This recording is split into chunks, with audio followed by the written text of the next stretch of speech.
How to remove another Facebook account from my phone. Hey everyone, welcome back to our channel. In today's video I'm going to guide you on how you can remove another Facebook account from your phone, so make sure to watch the video till the very end.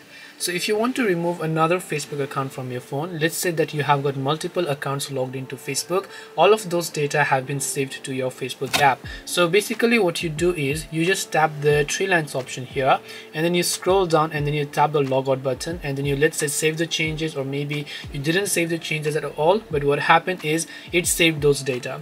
Now basically if you want to remove all of the accounts that are saved, just tap the three dots from the top right of the login page here. On this page you'll be able to see a list of profiles that are currently logged in on Facebook, where you can simply select the Facebook application, tap on remove option, and then you'll be able to remove them.